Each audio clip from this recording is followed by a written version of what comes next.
Se loger le grand angle avec Le Parisien et Radio Imo, à l'occasion des PropTech Digital Days by Rent.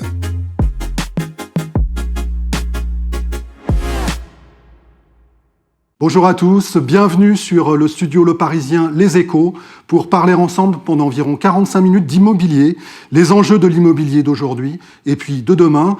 Et par ailleurs, l'innovation, en quoi l'innovation va être stratégique pour l'avenir de ce marché immobilier. Pour parler avec vous et animer ce rendez-vous, Séverine Amat du groupe Se Loger. Bonjour Séverine. Bonjour Jean-Louis, je suis ravie d'être à vos côtés. Effectivement, pour cette première édition du Grand Angle Se Loger, à l'occasion de la PropTech Digital Days by Rent, un événement Rent que vous connaissez certainement, annuel, qui rassemble l'intégralité de la profession immobilière, que ce soit les agents immobiliers, les promoteurs, constructeurs, institutionnels, mais aussi toutes les startups qui œuvrent et prestent chaque jour pour la PropTech. Alors pour discuter avec nous, deux grands témoins, Emmanuelle Wargon, ministre du Logement, et Jeanne Massat, qui est vice-présidente de la French PropTech et co-créatrice d'Habiteo. Se loger le grand angle, les enjeux de l'immobilier.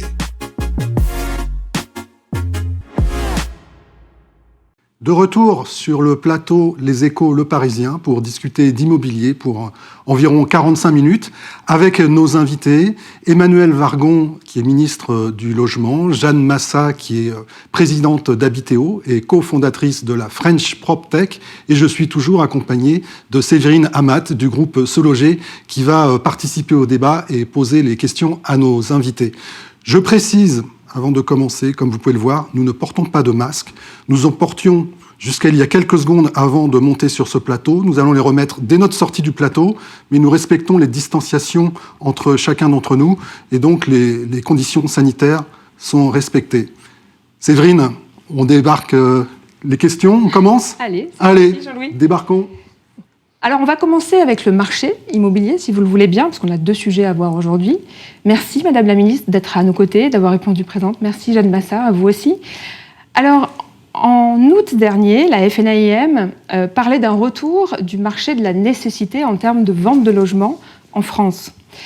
La FNAIM évoque aussi un chiffre, une baisse de transactions en nombre, en volume, mais pas forcément en prix. Elle annonce 900 000 transactions d'ici la fin 2020. Madame la Ministre, vous êtes élue depuis le mois de juillet, en pleine crise. Quel regard portez-vous sur le marché de la transaction immobilière en France ? Et puis, deuxième question qui s'enchaîne un petit peu, mais comment rassurer la profession immobilière qui peut s'inquiéter de cette ère post-Covid pas forcément encourageante ? Alors, je suis ministre, mais donc nommée au gouvernement depuis juillet dernier. C'est vrai que moi, j'ai des chiffres qui sont très comparables à ceux que vous donnez, qui viennent aussi des notaires. On devrait avoir en volume de transactions, on devrait être autour de ces 900 000, en gros, ce qui nous amène à une année moins importante que l'année dernière, mais ce qui nous amène à un niveau comparable à il y a 2 ans.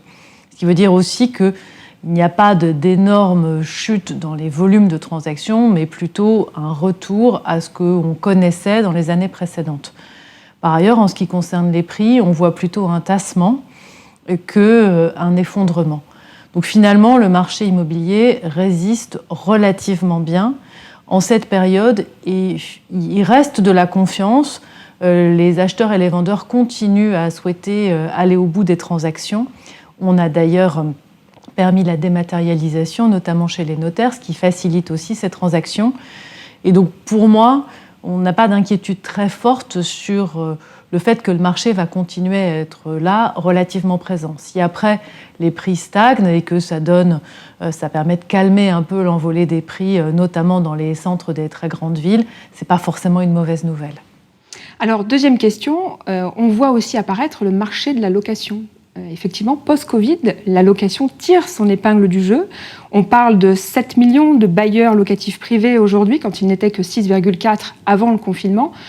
C'est plutôt une bonne nouvelle, Madame la Ministre ? Alors, c'est une très bonne nouvelle, parce qu'on est en tension entre l'offre et la demande de logement, en tout cas dans les grandes villes, dans les métropoles et en périphérie. Et donc, on a besoin que des bailleurs privés soient là, en complément des bailleurs sociaux. Évidemment, les bailleurs sociaux sont indispensables et on travaille avec eux pour avoir le plus d'agréments possible cette année. Mais les bailleurs privés, qu'ils soient institutionnels ou personnes physiques sont extrêmement importants. Et donc le retour des bailleurs privés, s'il se confirme, là c'est un peu tôt pour avoir des chiffres, ça montre aussi un intérêt, une confiance et peut-être aussi le fait que certaines formes de location de très courte durée, par exemple meublé touristique, atteignent aussi leurs limites dans la période. Mais c'est effectivement une très bonne nouvelle. On a besoin que les biens vacants reviennent sur le marché. On a besoin que des biens qui étaient loués ponctuellement, touristiquement, reviennent plutôt pour des ménages, des couples, des familles ou des jeunes, des étudiants. Donc c'est très bien. Une question sur les conditions d'octroi des permis de construire depuis quelques mois, et notamment les dernières municipales. Dans certaines grandes villes, il y a eu des remontées comme quoi ces conditions étaient rendues parfois plus difficiles, plus longues, avec des nouvelles municipalités qui arrivent et qui donc sont un peu, entre guillemets, soupçonnées d'être plus difficiles, de faire traîner les choses. Est-ce que vous partagez ce constat et qu'est-ce que vous pouvez nous dire sur ce sujet ? Il y a eu effectivement un trou d'air important sur les permis de construire qui, dans les mois précédents, était simplement lié au cycle électoral. Quand on a des élections, il y a toujours un ralentissement juste avant les élections et puis le temps que ça reprenne après. Là, les élections se sont étalées sur plus de 4 mois, ce qui veut dire que pendant des mois et des mois, puis on a eu le confinement. Pendant le confinement, les permis n'ont pas pu être instruits. Et pendant toute cette période intercalaire, en gros, on n'avait pas, l'ancienne majorité gérait les affaires courantes et la nouvelle n'était pas élue, il se passait plus grand-chose. C'est vrai qu'en ce moment, les discussions que je peux avoir avec le monde de la promotion immobilière me disent qu'il y a encore de l'attentisme, pas uniquement, c'est pas directement lié à la couleur politique. On a certains maires nouvellement élus écologistes qui se posent des questions sur la nécessité de continuer à construire, et puis des maires nouvellement élus d'autres formations politiques ou même réélus qui entendent l'appel à plus de sobriété foncière, plus de qualité de vie. Et là, moi je dis qu'il y a urgence à ce que ça reprenne. On a toujours besoin de logements, notamment dans les grandes villes et en périphérie. Donc on a besoin de continuer à avoir des permis de construire pour les logements sociaux, pour les logements intermédiaires, pour l'investissement locatif, pour que les Français qui cherchent un logement puissent se loger. Donc on a aussi besoin d'être attentif à la qualité des projets, non seulement la qualité intrinsèque des immeubles, mais aussi l'équilibre, l'insertion dans la ville. Mais il y a plein de solutions. Et donc je lance un véritable appel aux maires, écologistes ou pas. On a besoin de reprendre l'instruction des permis de construire et nous avons en projet une mobilisation des collectivités locales, notamment avec les grandes associations de collectivités, l'Association des maires de France, France Urbaine, l'Association des intercommunalités de France, la DCF, parce que c'est très important qu'on n'oppose pas qualité de vie de ceux qui habitent déjà dans les villes ou dans les périphéries avec besoin de ceux qui n'y habitent pas et qui souhaiteraient y habiter. Quand on parle d'une ville comme Paris, par exemple, Madame Hidalgo a pris des mesures, comme dans d'autres grandes villes, d'ailleurs, pour parler des pistes cyclables, par exemple, qui se sont multipliées. Par ailleurs, Madame Hidalgo mène une politique anti-voiture assez marquée. Elle a déclaré dans Le Parisien il y a quelques semaines que la traversée de Paris de l'Est à l'Ouest, il faudrait oublier assez rapidement. On supprime des places de parking. Bien sûr, il y a une nécessité par rapport à l'environnement. Je crois que ça, c'est assez partagé. Par contre, on peut parler d'une politique assez radicale. Et donc, vous avez des quartiers qui étaient auparavant des aspirateurs à voitures, rue de Rivoli, ou d'autres, et qui deviennent aujourd'hui des espaces partagés, parfois même en majorité dédiés au vélo. Donc, au-delà de est-ce que c'est bien ou pas bien, il y a forcément une conséquence pour la configuration de ces quartiers et de certaines avenues. Est-ce que, au niveau du marché de l'immobilier et de l'avenir de ces logements et de leurs propriétaires, vous voyez des conséquences ? Comment le marché va être impacté par toutes ces mesures, d'après vous ? Alors d'abord, moi je suis une habitante du Val-de-Marne et je suis engagée dans mon département. Et c'est vrai que quand je lis la déclaration de la maire de Paris disant qu'on ne pourra plus traverser d'est en ouest, je pense à tous ceux qui ont encore besoin de prendre leur voiture parce que les transports en commun ne sont pas encore opérationnels partout dans mon département et encore plus si on vient de grandes couronnes. Et donc on continue à avoir besoin dans un certain nombre de cas de voitures pour aller travailler dans Paris, pour aller faire des courses dans Paris. Donc je crois qu'il faut qu'on soit vigilant à l'équilibre et pas aller trop vite dans l'interdiction pure et simple de la voiture, parce que sinon, ça protège peut-être les habitants des quartiers centraux, mais c'est au détriment des habitants de la banlieue, et ils ont besoin de pouvoir continuer à accéder à Paris. Après, je pense que ça repose la vraie question de comment est-ce qu'on veut aménager à l'échelle parisienne et à l'échelle un petit peu plus large. Comment est-ce qu'on imagine construire et quel type de construction pour quels besoins? Construire que des bureaux, que des logements? Où est-ce qu'on met les commerces? On a en fait une grande réflexion à porter. Le métro du Grand Paris est une énorme opportunité pour se demander comment est-ce qu'on veut vivre à Paris et en région parisienne. Et cette réflexion, finalement, on ne l'a pas tellement eue collectivement. Et je pense que c'est très important qu'on la réengage. Sinon, effectivement, ce sont des décisions d'une commune par rapport à d'autres. Alors évidemment, Paris, c'est la commune centre, c'est la commune... voilà, extrêmement importante. J'ai l'intention d'en discuter avec Madame Hidalgo. On a commencé cette discussion et elle continuera. C'est une discussion à avoir avec la maire de Paris, avec la métropole du Grand Paris, avec la région Île-de-France, avec les établissements publics de territoire des départements de la Petite Couronne. En fait, c'est vraiment une discussion à avoir à l'échelle parisienne, au sens large et francilienne. Vous avez évoqué les bureaux. On voit bien depuis quelques mois, il y a eu le confinement, le déconfinement, le développement du télétravail. Et on voit bien que nos vies, au sens très large, ont été changées, et nos vies professionnelles aussi. Est-ce que vous avez une vision des choses plutôt positive et optimiste? Ou est-ce qu'au contraire, quand on voit le marché de l'immobilier de bureau, je pense qu'il y a des inquiétudes, des questions, on va dire, à tout le moins, à se poser sur son évolution, à la fois en termes de finances et puis en termes d'aménagement, tout simplement? Alors, l'immobilier de bureau avait commencé une forme de mue dans la période précédente, puisqu'on est quand même passé beaucoup du bureau individuel à des espaces partagés, en passant à des espaces partagés, en réduisant la surface, considérant que tous les collaborateurs n'étaient pas forcément au bureau au même moment, les modèles type flex office qui se sont quand même pas mal développés. Je crois que la crise va beaucoup accélérer ça, et que le modèle de relation entre la personne qui travaille et le site de bureau et l'employeur va changer. Je pense qu'on n'ira plus au bureau tous les jours, même quand on n'est pas en déplacement professionnel.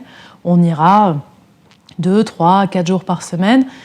Une partie du temps sera réservée à du télétravail qui sera peut-être chez soi et peut-être en bas de chez soi.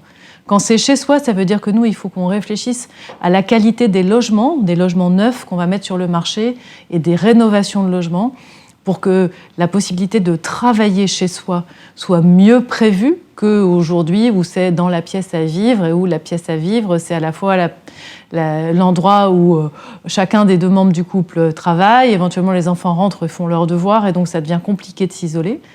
Et puis après, il y a la possibilité de télétravailler en bas de chez soi, c'est-à-dire pas dans son domicile, mais en coworking, dans du coworking de proximité, qui pourrait être d'ailleurs cofinancé par l'entreprise qui vous emploie, où là, vous retrouvez des bonnes conditions de travail, avec une liaison Internet suffisamment efficace, par exemple, éventuellement des collègues de coworking que vous retrouvez régulièrement, mais vous n'avez pas besoin de traverser toute la région parisienne pour faire ça si on reste à l'échelle de la région parisienne, ou vous n'avez pas besoin de faire 30 à 40 km entre l'endroit où vous habitez et l'endroit où vous travaillez si on sort de la région parisienne.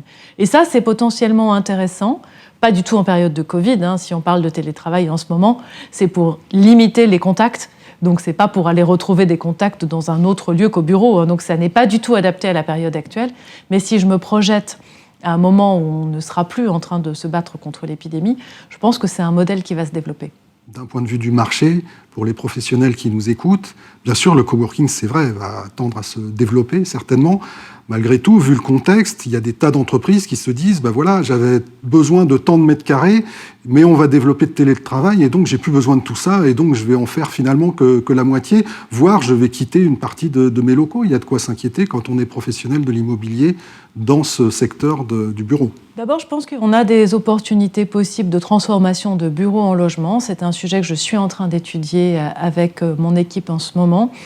On a déjà des possibilités réglementaires, il faut voir comment est-ce qu'on les simplifie encore. Une partie de l'immobilier de bureau existant pourrait, dans des sites qui sont beaucoup des sites de bureaux, devenir plus mixte avec du bureau et du logement. Et ces passerelles, à mon avis, sont à favoriser. Il y a plein d'exemples assez positifs qui ont lieu. J'étais à Toulouse il y a 2 semaines visiter un ancien site d'une compagnie d'assurance qui est devenu un logement étudiant, enfin un immeuble de logement étudiant, ça marche très bien, avec des prix qui sont à la fois rentables pour l'investisseur et finançables pour les étudiants. Donc ça, c'est une possibilité. Et après, sur les nouveaux programmes, on va toujours avoir besoin de bureaux, notamment à l'échelle francilienne pour rééquilibrer entre l'Est et l'Ouest et des endroits dans lesquels on a besoin de plus de bureaux à proximité des logements. Simplement, cet équilibre dans les nouveaux quartiers ou dans les zones d'aménagement bureaux, logements, commerce, peut-être qu'il faudra l'affiner au regard de la crise. Alors moi, je prends le relais sur la confiance, parce que Dieu sait s'il est important cette confiance dans l'immobilier. Tous les 4 mois, Se Loger réalise une enquête d'opinion avec Opinionway.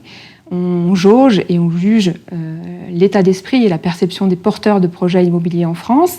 À la question « Avez-vous confiance dans l'aboutissement de votre projet dans les 6 prochains mois ?», les vendeurs et les acquéreurs déclarent que oui, pour près de 60, même 70% d'entre eux. Mais c'est un chiffre qui décroche depuis ces 6 derniers mois. On perd 5 points côté vendeur et puis 11 points côté acquéreur. Alors, Madame la Ministre, comment redonner confiance et faire en sorte que ces porteurs de projets ne perdent pas davantage cette confiance qui, aujourd'hui, fait le marché immobilier ? D'abord, je pense que les acteurs sont toujours là et ils sont solides. Les grands acteurs de l'intermédiation, je pense aux agents immobiliers, je pense aux notaires, je pense au secteur bancaire qui est toujours en capacité d'accompagner des projets. Après, je trouve ça normal que les chiffres de confiance dans l'avenir soient plus bas aujourd'hui qu'en période normale. On vit une crise inédite. On a évidemment des incertitudes sur l'impact de la crise sur nos vies quotidiennes, la remontée de l'épidémie. Donc c'est inévitable que les chiffres de confiance soient un peu plus bas. 5 points ou 10 points, ça ne me paraît pas tellement plus bas que la moyenne.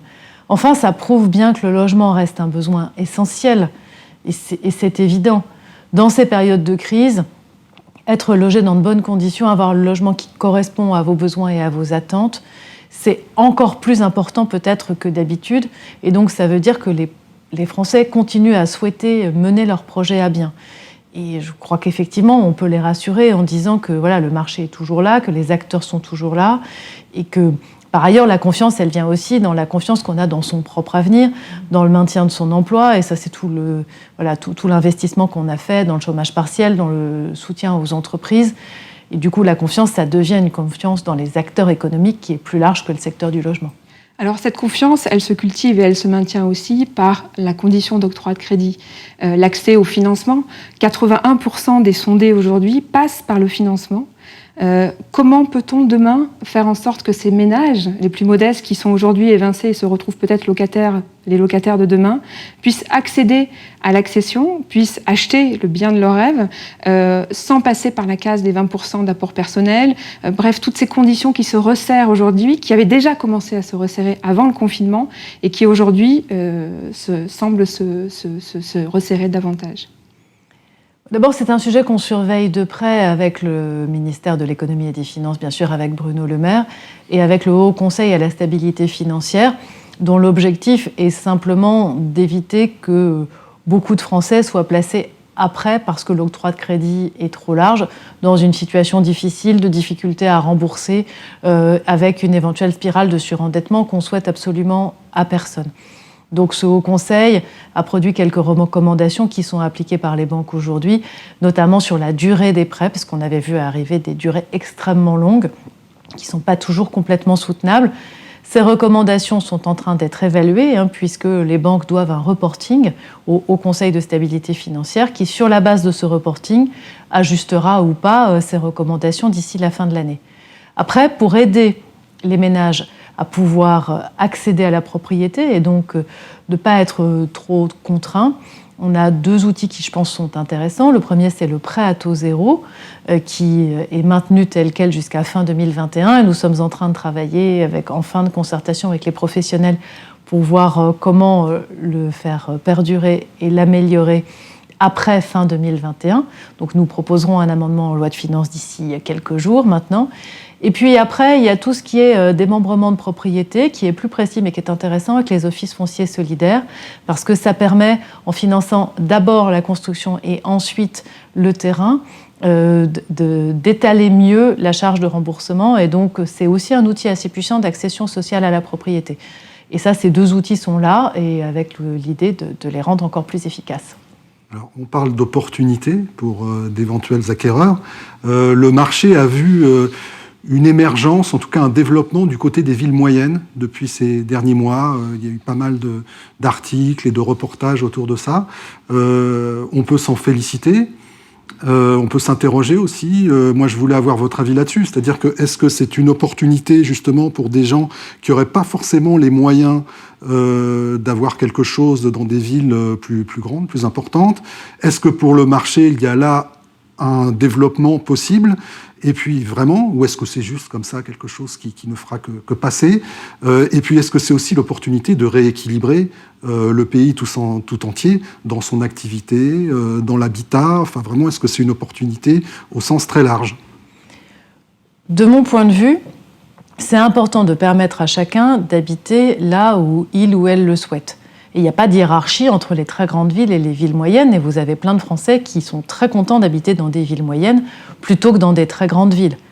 Dans l'autre sens, on a parfois des villes moyennes qui ont baissé en attractivité dans la période précédente, d'où le lancement du programme Action Cœur de Ville, qui concerne 222 villes en France, et des opérations de revitalisation territoriale, parce qu'on avait des villes moyennes dans lesquelles on trouvait des taux de vacances, des logements de centre-ville importants, voire des taux de vacances des commerces importants. Donc si cette crise est l'opportunité de permettre aux villes moyennes de se développer aussi, et donc à chacun d'entre nous de choisir où est-ce que nous préférons habiter, sachant que ce n'est pas les mêmes avantages et inconvénients, et que ce qui est un avantage ne sont pas les mêmes prix, mais voilà, c'est aussi des choix de vie.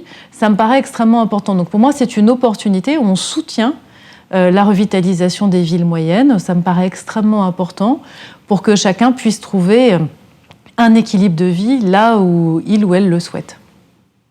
Très bien. On finit avec la numérisation. Aujourd'hui, elle s'impose, après le Covid, à toute la profession immobilière.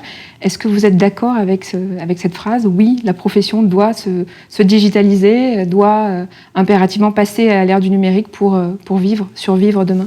Oui, évidemment, il n'y a pas de raison que les professions immobilières ou de construction au sens large soient les seules qui n'aient pas à bénéficier de la numérisation, et ça fera une transition avec la suite de la discussion.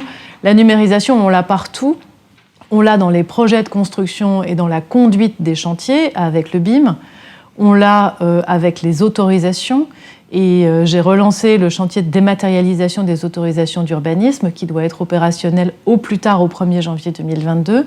Moi, je souhaite que toutes les communes qui ont l'intention de se lancer puissent le faire dès l'été 2021 de façon volontaire, ce qui veut dire que côté État, on soit prêt dans les échanges de données et dans le processus de traitement à être prêt. Et après, sur l'intermédiation sur l'offre, c'est évidemment un sujet sur lequel la numérisation est déjà très forte, et ça va jusqu'à la signature des actes chez les notaires, et d'ailleurs après aux AG de copropriété pour lesquels on a aussi besoin de plus de souplesse. Donc oui, la numérisation peut apporter de la fluidité, peut apporter de la transparence au marché et de l'efficacité, donc évidemment très favorable. On va vous laisser repartir très vite car vous avez des obligations, donc un grand merci. J'ai un dernier point que je voulais aborder avec vous, c'est sur la parité dans tous les métiers de l'immobilier. On remarque sur ce plateau qu'elle est parfaitement respectée, même au-delà. Est-ce que vous êtes justement porteuse d'un message par rapport à cette nécessité de parité dans les métiers de l'immobilier, sachant qu'on est encore une fois pas tout à fait dans l'objectif jusque-là? Peut-être que mon premier message, ce sera un message de non-discrimination entre tous les acteurs de l'immobilier et tous ceux qui cherchent à acheter ou à louer. Parce que comme c'est un marché tendu, c'est un marché qui malheureusement voit encore beaucoup de tentations de discrimination. J'ai signé une charte avec tous les agents immobiliers, tous les grands réseaux, et je les en remercie, pour lutter contre les discriminations. Par exemple, il n'y a pas de raison d'avoir plus d'appréhension allouée à une famille monoparentale parce que c'est une femme avec des enfants qu'avec un homme avec des enfants ou autre. Il y a encore beaucoup de clichés alors que finalement vous pouvez avoir des femmes qui sont seules avec des enfants et qui sont tout à fait solvables. Et nous avons institutionnalisé, enfin obligé à une formation de tous les agents immobiliers qui en sont tout à fait d'accord pour lutter contre les discriminations sur le marché. Donc je pense que la première question, elle est dans la relation entre les professionnels et le grand public, de lutter contre les discriminations. Après, dans les professions, on a effectivement certaines professions qui sont très équilibrées et d'autres qui sont plutôt les professions de la construction, de la promotion, les professions d'ingénieurs dans lesquelles on a encore un petit peu de marge pour avoir suffisamment de femmes. Côté numérique, nouvelles technologies, je ne sais pas. On en est au même niveau. Voilà. Exactement, on est à 5% en gros de femmes. Mais encore une fois, c'est parce que ce sont des filières d'ingénieurs. Et on constate malheureusement sur ces 3 dernières années que les filières d'ingénieurs perdent en pourcentage féminin, alors qu'on avait réussi à atteindre à peu près 20% en entrée d'école d'ingénieurs, et aujourd'hui on a perdu facilement 8% sur ces 3 dernières années. Donc ça, c'est quelque chose à aller chercher dans l'éducation.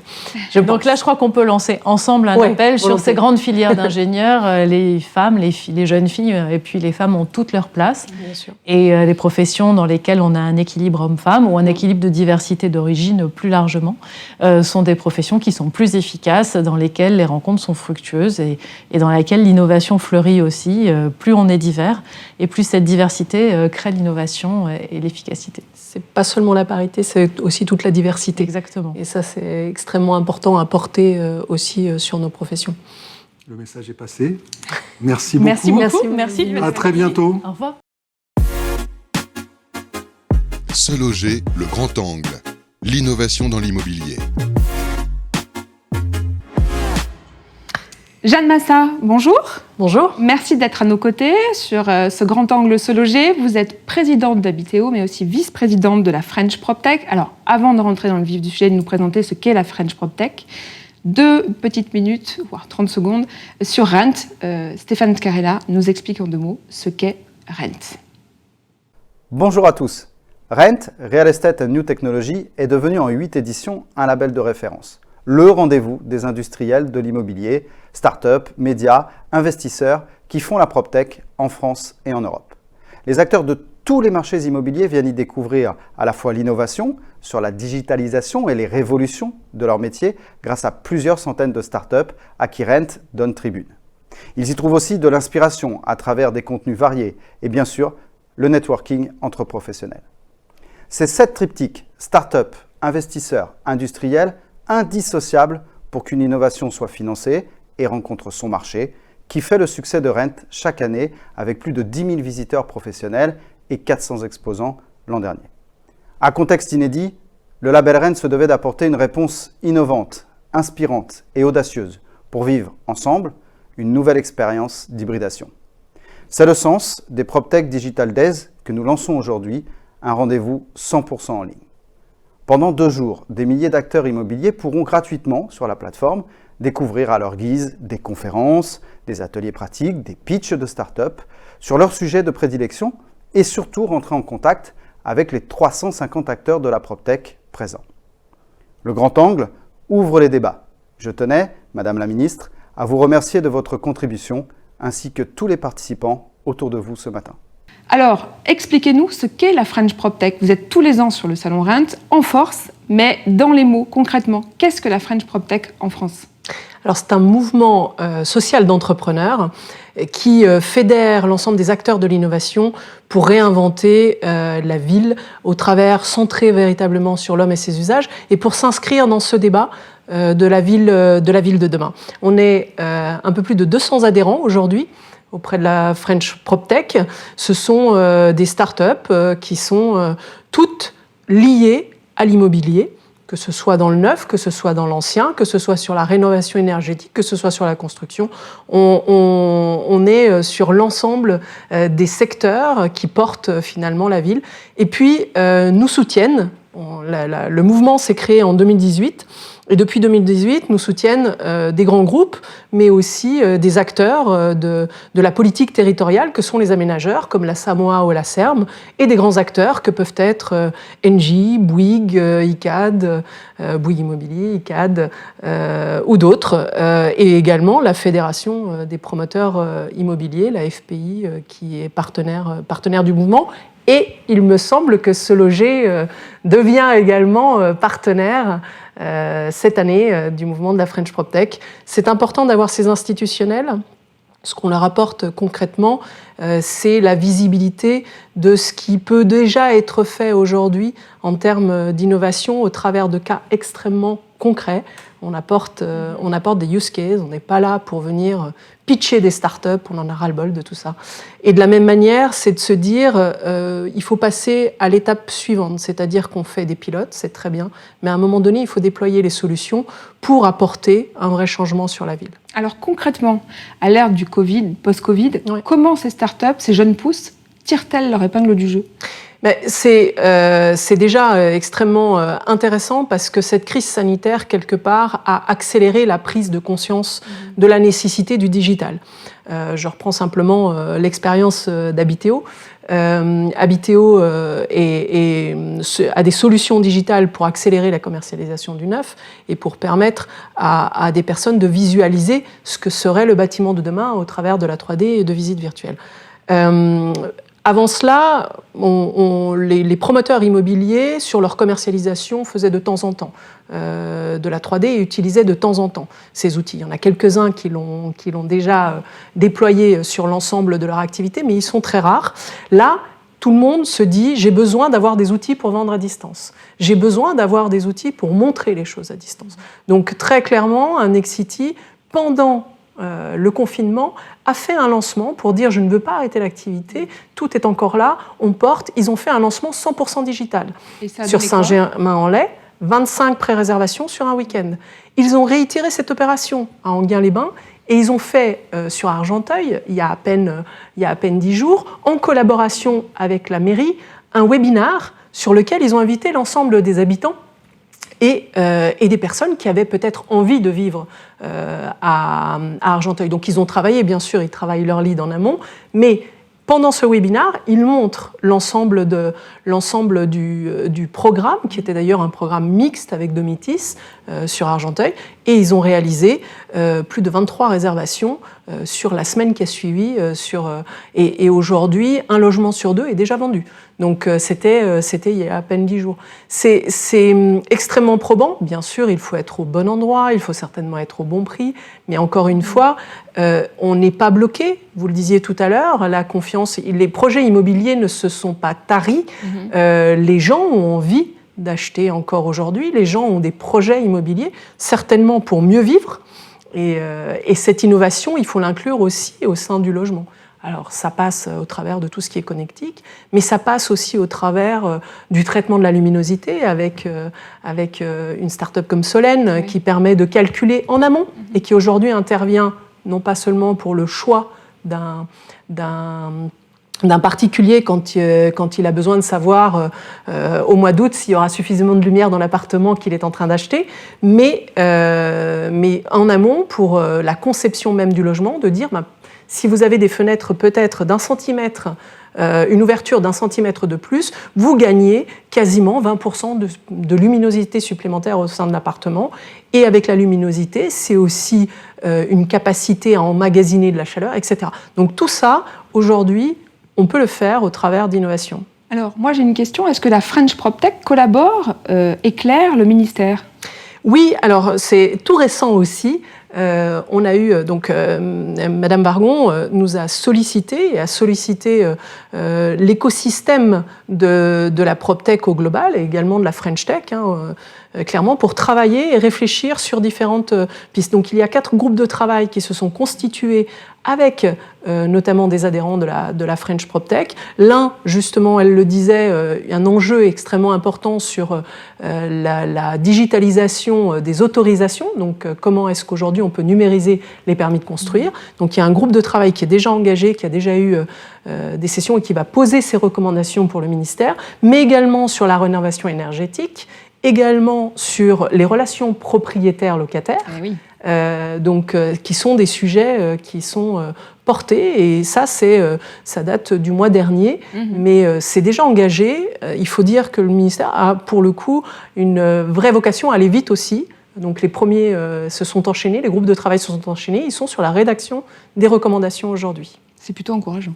On a parlé tout à l'heure des logements et des bureaux avec la ministre, et justement de tout ce qui est innovation en la matière.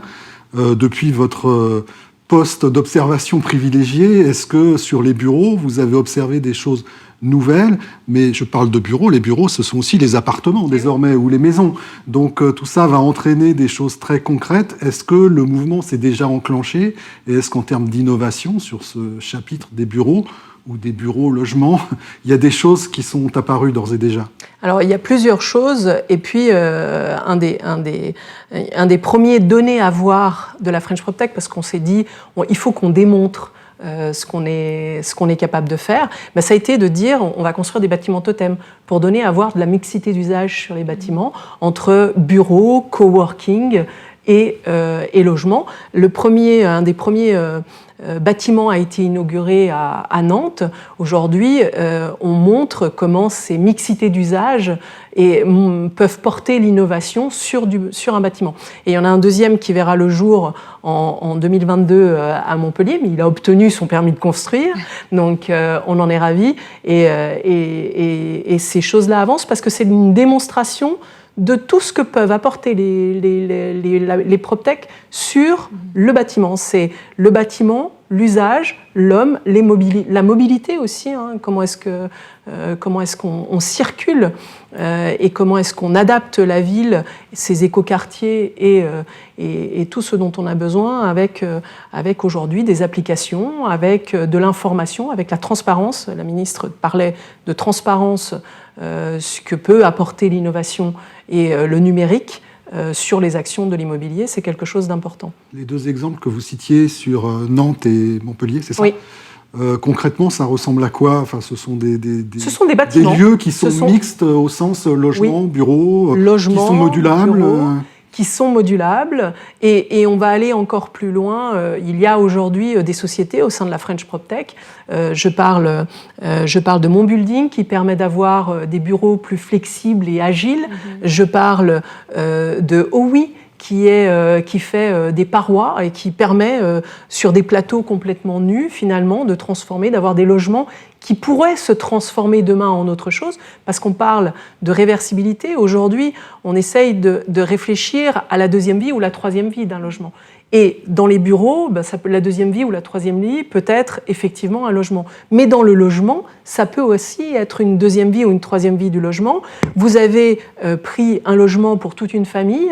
Demain, vos enfants partent. Comment est-ce qu'on réduit l'espace et on fait un deuxième logement avec des parois qui peuvent se transporter de manière assez simple, amovibles, qui ont toute l'électricité et tout ce qu'il faut à l'intérieur et reconstruisent un logement à la mesure que vous le souhaitez, c'est des choses qui deviennent faciles. Donc si c'est réfléchi en amont, et aujourd'hui ce qui est intéressant c'est de le réfléchir en amont, on va avoir des logements beaucoup plus durables dans la vie et qui auront une mixité d'usage. Ce qui est intéressant aussi de voir, sur Montpellier, le bâtiment qui est en train d'être construit, il va amener du coworking, bien sûr, pour différentes sociétés. Il amènera du co-living au-dessus pour que les futurs les futurs employés de ces boîtes puissent se loger aussi, ce qui permet d'avoir aussi des logements pour les jeunes actifs plus abordables. Et du coup, voilà, c'est tout cet ensemble-là, avec en pied des commerces qui seront valorisés, des endroits qui sont des lieux de vie aussi. Comment recréer un lieu de vie en pied d'immeuble, c'est important, avec parfois des pop-up stores. C'est ce qu'on a sur Nantes. Ils ont un pop-up store avec parfois c'est de la botanique, parfois etc. qui viennent s'installer de manière non pas pérenne. Différentes, voilà, exactement, qui se succèdent au même endroit et qui du coup captent l'attention de l'ensemble des usagers de l'immeuble. Alors tout ça, Jean-Louis, en trottinette. Bien Aussi, sûr. bien sûr. Alors moi, je ne sais pas ce que vous en pensez, Jean-Louis, mais j'en sais un peu plus déjà. C'est beaucoup plus. Sur la French PropTech. Sur la PropTech, sur les enjeux immobiliers de demain. C'est important, vous parliez du télétravail, il y a une étude Gartner qui dit que 35%, si on parle simplement des Parisiens, seront en télétravail d'ici la fin 2020 et 45% d'ici fin 2021. Je pense qu'il est urgent de réfléchir à ça. Et il est intéressant de voir que le ministère a en tous les cas intégré cette réflexion au sein de quasiment toutes les franges de l'immobilier, que la région Île-de-France le porte tout autant et que les métropoles de Paris et de sa grande couronne en sont tous conscients. Et que Rent permet d'évangéliser ce discours, parce que c'est aussi à travers Rent qu'on fait passer ce type de discours. Alors, Rent porte l'innovation immobilière depuis... on le sait, Habiteo est né quasiment en même temps que Rent. C'était 2013, le premier Rent. Nous, on était en train de construire l'idée. En 2014, on a été un des premiers. C'était encore tout petit. Il y avait une vingtaine de sociétés qui exposaient à ce moment-là dans l'innovation immobilière. Et aujourd'hui, on est plus de 200. Ouais. C'est la fin de ce rendez-vous, de cette édition du Grand Angle, Se Loger, cette première édition. On va vivre cette version digitale de Rent, mais physiquement, il y a une édition qui est prévue en 2021, 31 mars et 1er avril, et on espère tous que ce ne sera pas un poisson d'avril. Se Loger le Grand Angle avec Le Parisien et Radio Imo, à l'occasion des PropTech Digital Days by Rent.